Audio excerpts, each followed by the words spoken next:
Now presenting is the hack Good Enough, Vojislav Milivojevic. Thank you. First of all, thank you everybody for coming. I know last night was a Rakia workshop, so it's nice that you're here. So the presentation is called Is the hack good enough? Maybe that's not the exact question. The exact question you need to first ask yourself, what do I want to do with the hack? So then, is that my hack good enough for that? Is it for research, for prototyping, for some product? So what I wanted to talk about today is basically, is the hack good enough to make some commercial product? So if you have a hack, can you make it to the product? So first, who am I? My name is Vojislav. Many knows me as Voja. I'm, as it said, almost master engineer because I need to finish my master thesis. This is just a small push for me to tell you that and to finish it. Just need to write the thesis. So I'm also open source hardware and software engineer, trying to push some open source projects into the world through the GitHub. You can find many interesting things on my GitHub page. You can find it there. And as, let's say, most important thing, I'm a research and development engineer at Institute IRNAS. So I will tell you about it more a bit later. So when I was writing this presentation, I was also starting to read one interesting book. You're probably familiar with the book. It's a new book. You can find it in stores. But the first sentence of that book is, anyone who cannot understand that a useful science can be built on a stunt hacking will not understand this book either. So this is also meant for this presentation. So anyone who cannot, just slightly different, anyone who cannot understand that a useful products can be built on a stunt hacking will not understand this presentation possibly either. So what will I talk today about? First, I will introduce where do I work, what do I work on. After that, I will show you what was that first hack and how we began to build this product and what is that product. Then discuss some design choices over the years and how we came here where we are now. And after that, just a bit of how my organization and I see open source in hardware. It's a bit different than software, not too much, but there are some differences. After that, finishing with the lessons that we learned over the years, and then I want to share that with you to get this process easier for you when you do such thing. Some small Q&A session, and the most important session for me, the part of the presentation is that you come here and see the prototypes, touch them, break them, do whatever you want, and ask me personally what do you want to find out. So I am, as I said, a research R&D engineer at Institute IRNAS. It's a non-profit research and development organization based in Maribor, Slovenia, but we also have an office here in Novi Sad. This is where I work. So we are working on some our research and development projects, and also projects for some other organizations, companies, but I will focus on one of our products today, the research and then the product, but I will mention some others. Also there is just behind our office in Maribor, there is a fabrication lab called Fabricor. Basically the same people, but that fabrication lab basically makes all the weird stuff we are developing and researching on. Some of our main projects, some of them are main at the moment, some of them were main at the past, are VitaPrint. It's a 3D open source bioprinter. basically a 3D printer with a nozzle that puts gluten and those kind of stuff out. It's a new thing. You can read about it on GitHub and our blog. Very interesting stuff. Symbiolab is an open hardware biolab. Basically, we want to make all those equipment that is used in biolabs open source and easy for people to have and access, because it's for some reason expensive equipment.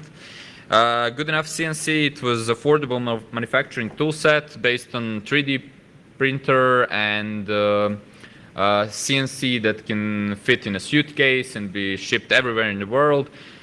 This is what we did in the past. It's not something that we are currently producing, but again, you can find all the details on the GitHub. It's interesting stuff. And one that I skipped is Coruza. It's a wireless optical communication system, and that is a thing I'm going to talk about today, and all the phases from the research, actually from the hack to the research, and then to the designing it, to manufacture it and producing it. So this is how it looks like when you begin. Basically, tape, glue, and everything you have in your lab. So if you have an idea, try to build it as fast as you can with things you have in your office or you can buy and get in a few days. The thing is, you don't need something that is working exactly what you want at the beginning. You want something that is just a slightly working, and if you get that result, then you should move on. If you don't get that result, you should move on, but not with that project. Think of something else. I will get back on this picture to show you what was that first hack. So first, to explain what I will talk today about is, this is a Coruza. It's a open source, open hardware wireless communication system.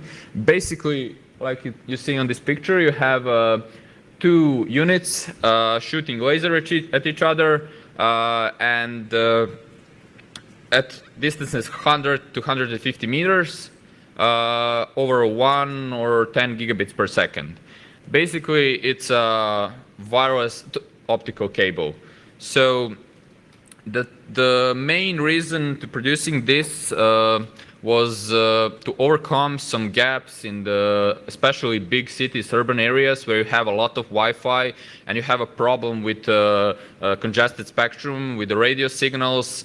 So you see this problem also on some big conference like CCC, Maker Fairs, where you never have a fine Wi-Fi connection. So it's the same in the big cities. So this point-to-point communication can overcome some gaps, like stepping over the street and expanding your actual optical fiber communication network.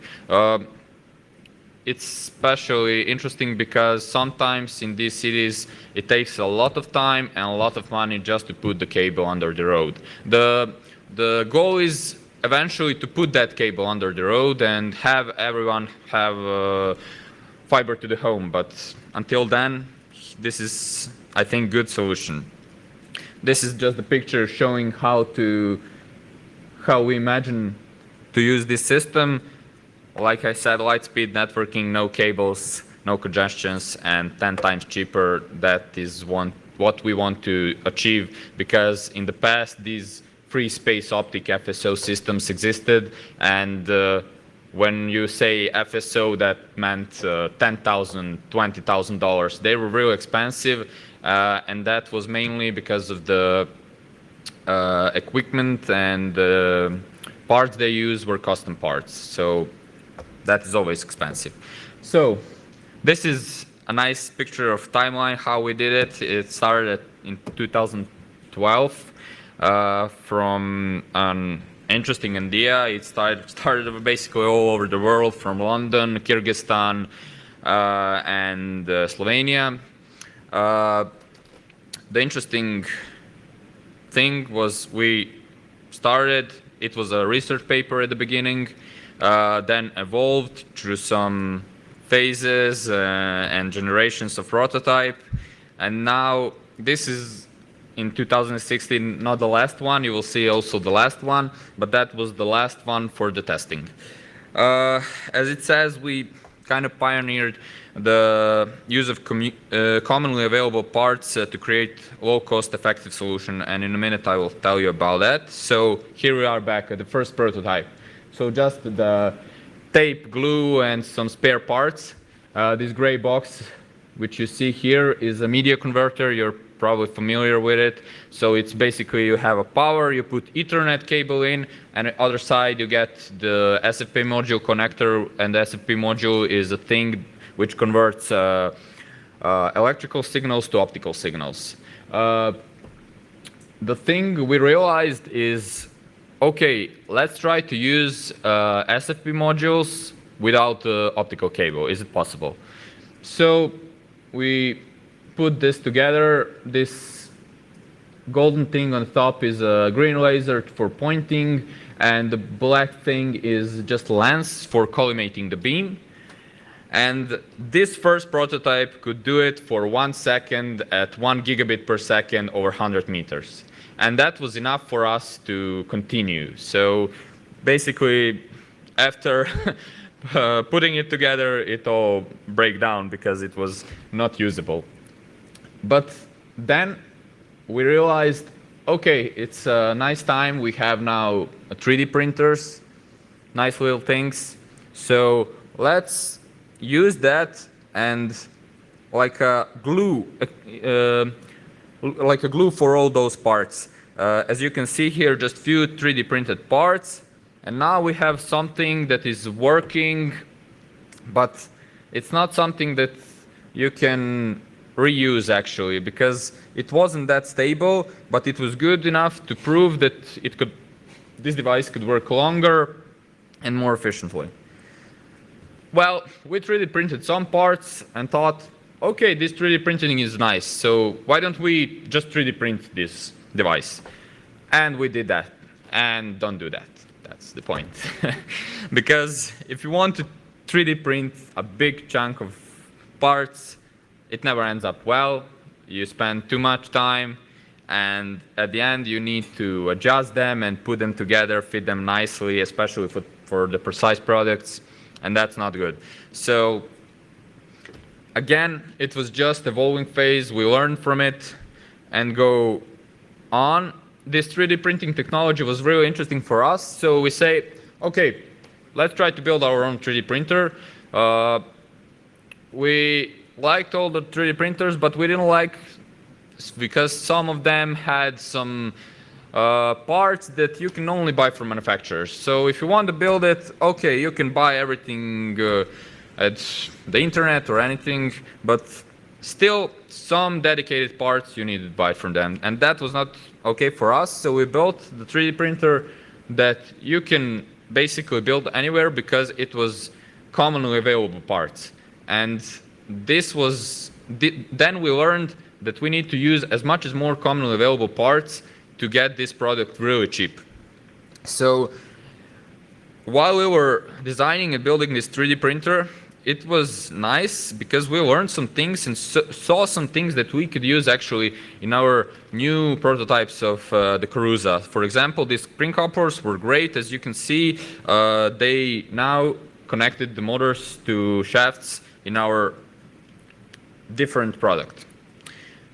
Like that previous picture, sliding brushes from Turbo Maker, our 3D printer, were also implemented into one of the prototypes of the Karuza unit. And that's the thing, try to use some of your ideas from other products in your current product they are working on. So after some time, here is where we are. Now we have a prototype that is ready for testing, that is stable, that is working nicely, and we can configure it easy and change all the things that we see that need to be changed. So this here is the Karuza 1.0. We had a fully modular mechanical design, enables easy modification for variety of use cases, improved stability, reliability, 3D printed part design in OpenSCAD environment. Not a good idea again, but you will see. Interconnections with stainless steel rods, as I said, automatic alignment and tracking, and available as do-it-yourself kit. Because we were doing this as an open source project, we had this interesting connection with many universities that did FSO systems. So we really learned from them because they saw what we do and they could see the design and everything that we did, and they had really nice suggestions what we can improve. So this is one of the aspects of the open source that is really good. You can talk about your idea. So now we have this stable version. We want to test it. We need to prove to people that this works as it should. So you need to write some research papers. First, we needed to see that this beam is reliable, and so we built the beam scanner. Basically some electronics, and again, we're back. We had the 3D printer. Why don't we use the 3D printer for this nice movement to measure the beam strength? You can see on this picture how we did it. Also, here you can see some of the papers we did over the years trying to prove this technology is really efficient and work. At the end, we did it with the papers, but what about the practice? Build the test network. So we built a test network in Maribor with, I think, 10 links working between each other, creating a network, and people had internet over these units. One thing we noticed, they're not, you basically need to have optical visibility to have signal, and that's okay because between the buildings you probably won't have something stopping you from that except some birds, but that packet loss you have in your Wi-Fi also. And some problems could occur with snow, fog, and rain.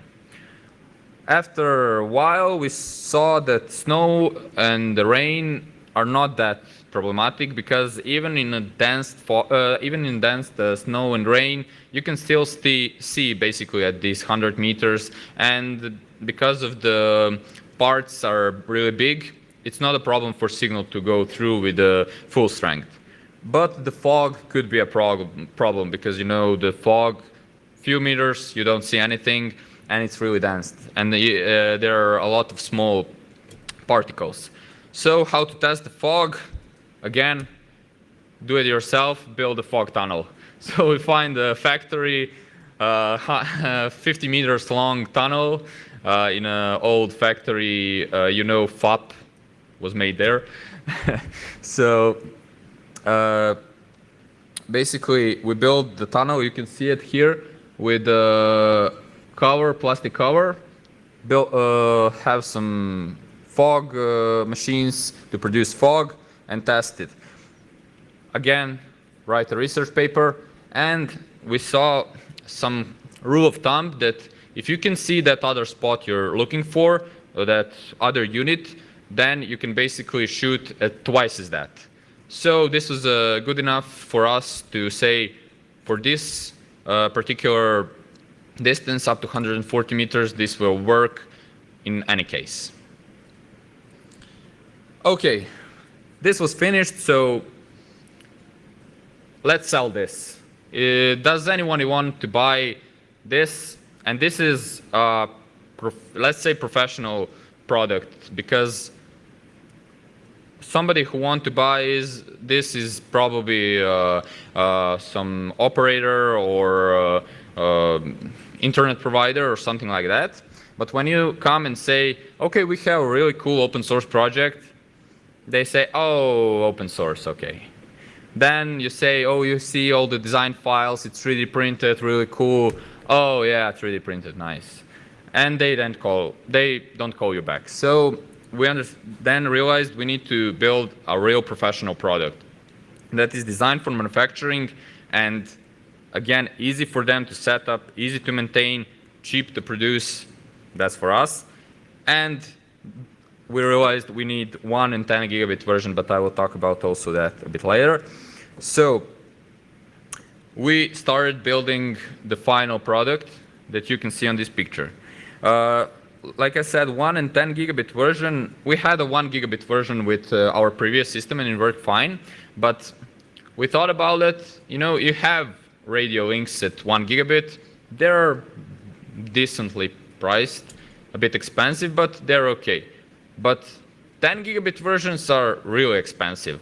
And what we thought about it and what we need to actually change to have this 10 gigabit version was only the laser module, which will cost few more euros. But so here we could have a real advantage of the radio over the radio. So the thing we needed to do was to put that 10 gigabit port on the outside to provide it. So again, we had a 1 gigabit link. You can see it on that picture. That's 2 PCBs with a SATA cable. And the SATA cable was connection between the media converter and the SFP laser. So how to do it that fast? To try if we could provide that 10 gigabit link. Okay, just modify a bit what you have. Again, buy some coaxial cables, solder them, and try it. And it's working. Great, now we can proceed. Do not do some experiments trying to do something impossible. First try it if you can with what you have. And these coaxial cables were nice, but they were a bit expensive and a bit rough, couldn't bend as we need them. So how to do that cheaply again? Flexible cables. Nice thing, we can move them as we want. We can put differential pairs with a special impedance as we want, but how to connect that to our board? And that was a big problem. You will see this here. I have some, at the end I have some prototypes. It was a few months of work trying to get this working, because you can have rigid to flex PCBs, but they are expensive. And at the end, we figured it out. So we basically made a sandwich. You have a rigid PCB, on it you have a flex PCB, and the SMD connector is soldered on that flex PCB. And over that it comes the cage, which holds everything together. Well, now we have our own, let's say, rigid to flex PCB, which is working great. So when you're building a product like this, you need a custom hardware. First, we thought, okay, let's buy some platform. For example, like this MQ router. It was open source. It had some chip that had some documentation, but not that good. But we will try it. We build our own a bit complex driver for it. And then, as we iterate, we understood that this is not the way to go, because we always need to try really hard to implement new features, because we didn't have good support for this, and it was really slow and painful process. So what do? You move to something you're really familiar with. So the probably most familiar platform at that moment for us was the Raspberry Pi. But the Raspberry Pi, it's how it is. You can't modify it really. You can put a hat, but it's getting bigger, and we couldn't fit it inside. It didn't have everything we wanted, and that was the problem. So the Raspberry Pi Foundation has a really nice and neat thing. It's called the Raspberry Pi Compute Module. Now you have three versions of it. So basically, it's this is a SODIMM 200 pin module, just like DDR2 memory, and you have all the GPIOs from this Broadcom chip put out on this header. So now we have a custom hardware working with something we know and it's well supported, and now development is going much faster. So there were a lot of these kind of hacks in our product. While again, I will mention this open source perspective because we can freely talk to people and tell them what we do. And that was really big benefit for us because they always had great ideas and suggestions. How could we improve it? And if they use it, what ports or interfaces should they have? So this is the way why this is why we had the actually camera inside. So you can log into the unit and see the other unit on the unit on the other side and react quickly if there's a problem. So when we started to build this camera interface, we need zooming something, the unit is far away, how to do it? Okay, go to the Chinese store next door and buy the first lenses you find. We did that, put it together, it's working. And now in a latest device, we find those Chinese manufacturers, contacted them, and now they're working custom stuff for us. You can also see here the interfaces for the units, some testing bed, also some version of our custom electronics, and the custom electronics for our motor driver. So through all this process, we encouraged open source, and it was really a nice thing. But at the end, like I said, when you come to big companies, they say, okay, it's really nice, but thank you not. Then we really thought about it and talked to some smart people and realized we need to take a different approach. So when we come to our partners, to our collaborators, first thing we try to say to them is what benefits they have while using this open source technology. So we come up with 3 main benefits. It's total ownership, future-proof, and collaborative design. Basically, this is a copy slide from one of our blog posts when we realized that, and it's really well documented, so I wanted to read it to you. So openness comes together with total ownership, allowing full use and repair of existing products as complete eSite info operation is available. So basically, if the company is broke and doesn't exist anymore, they can still use this equipment and they don't throw it away. It ensures the devices are future-proof since they are designed and documented such that the users are empowered to innovate, explore, and upgrade them outside the original specification. The lifespan of the device is expanded, their reuse encouraged, and their open hardware documentation enabling component and communication between all parties involved. And also about the collaborative design, it also simplifies collaborative design, bridging the gap between the development, manufacturing, and use of the devices, enabling evolution of the product to be optimal for everyone involved. So basically, if you want some custom stuff done on this project and somebody other want it, you both have both features, and that's the really good advantage of it. So, the conclusion. One of the main conclusions, and that's why it's this big, is to iterate fast. When you're doing it, try to make it with stuff you have it around you, or you can buy it fast, iterate fast, and push your products forward.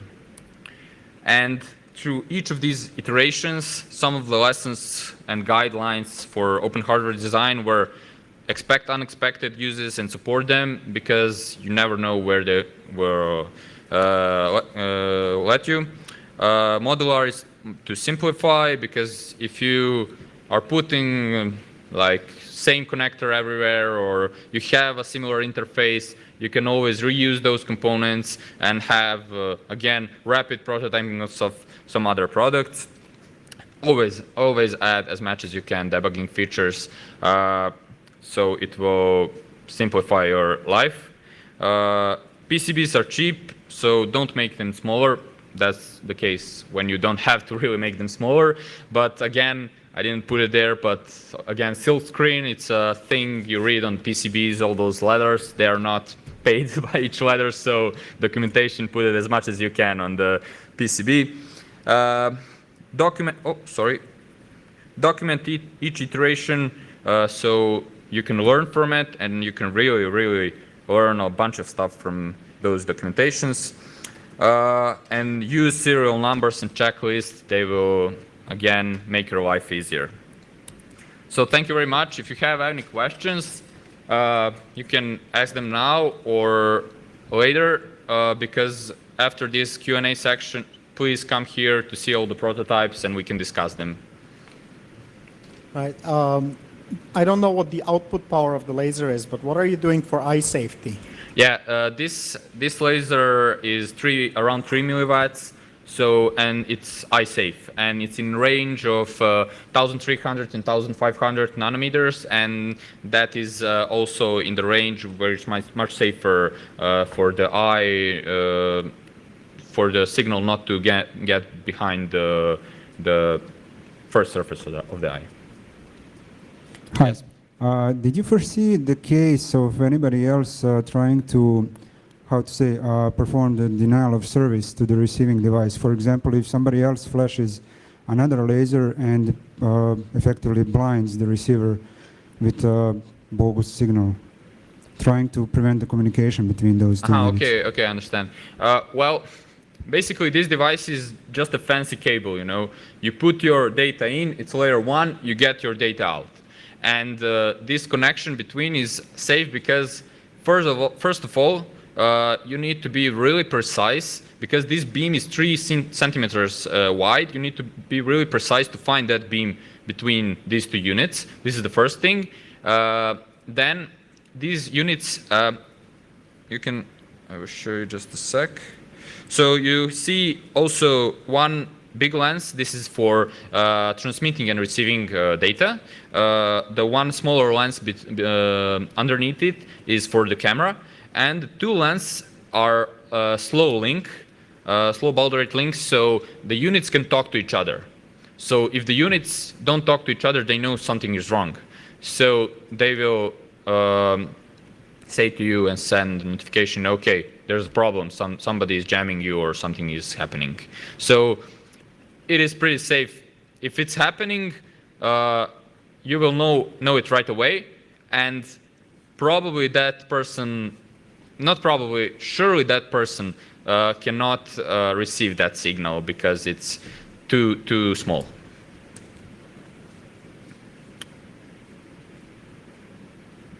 Okay. Okay, first of all, thanks for the presentation. Thank you. And the question I have is about this production unit, because you said that during the development you had the unit which had a modular design and which was, how to say, made for customization and for adaptation, modification, and so on, actually for development. And I mean, does the same principle still hold for the production unit? Because usually in production you optimize the design. So Yeah, make exactly. It, smaller It does not. It does not. Because this unit, it's again open source and you can modify it still. And we left some ports and stuff so you can really modify it. But it's not meant, it's meant for use. Again, we left that modification, how to say, possibility to ourselves also, because we had a lot of questions. Can we modify this device for some other use for some companies? And this is why we left that modification possibility, but it's meant for manufacturing. So we need to reduce cost and make it, again, use widely available parts, but fit it to our need. And you can still buy the configurable version for testing and researching. And that's how we try to put those two together, let's say. Yeah, so actually you're also offering the modular version for... Sorry? You're also offering the modular version Yeah, for... it's a scientific-like version. So okay. it's nice because there are a lot of universities which do free space optics, and it's a good test platform for them. Sorry, can I have another question? Just a quick one, because you said that on the market of these optical transceivers, you have also other vendors which offer the same solutions, but on which are more expensive. So Yeah. would you say that the cost was lowered down by the open source design, or what are the main points?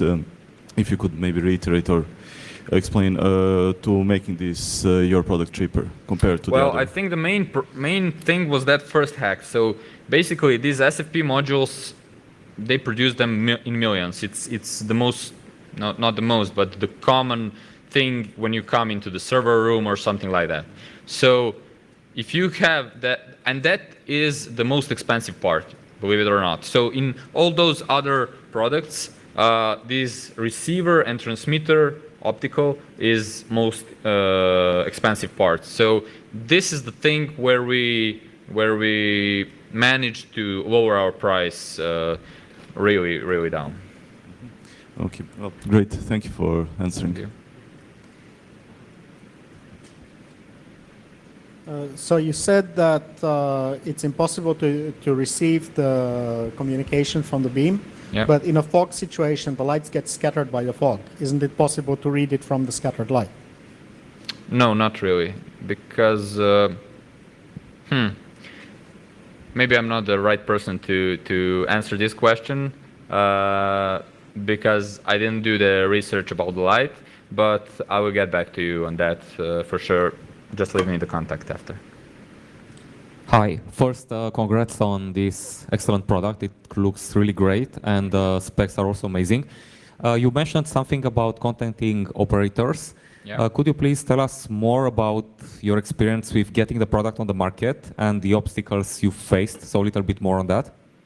Yeah, this phase is also currently at the moment we are doing that. So it is hard because when you're doing a telecommunication equipment and you're not a big company, it's a problem because these big companies, internet service providers, they want your equipment in their labs for a year or half of a year, and you need to provide it to them so they can test it and say, okay, it's okay for us, we can use it. So I can't tell you really much about it because we can't tell some of our contacts at the moment because they don't want to tell it. But it was interesting. We find out that these kind of systems are not used, but they need them in some strangest places on Earth. So, one of the examples is a radio satellite.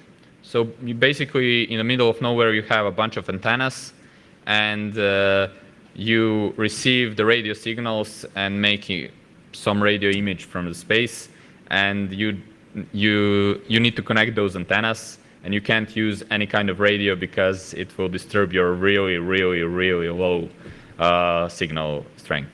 So there's a bunch of these kind of examples, and that was the good thing about modularizing our design, so we can change thing or two for their needs, like customization of our current product. I have a question Okay. also. Haven't you found your product on AliExpress yet? No. Yeah. I mean, it's open source, and I Yeah, know yeah, that that's- all of the open source hardware you can find on AliExpress, eBay, and so on. Yeah, that is a problem. But first thing, this is a complicated enough product for Chinese to put time in to reproduce. It doesn't have. It's not something that you will go buy on eBay. or AliExpress or wherever. So you need to have contacts to sell this. That's another advantage.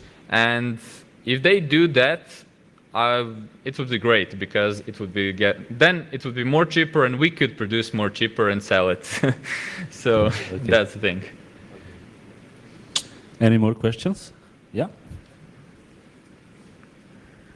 You said you're operating as a non-profit. Yep. So how have you structured this as a separate company to sell this? Well, not yet, but as I said, there is a Fabricor, which is a fabrication lab, which sells all the products we produce and actually makes them and sells them because it's a company.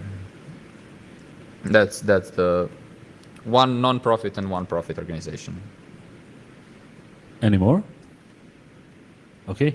Thank you for a great talk. Thank you for all the questions.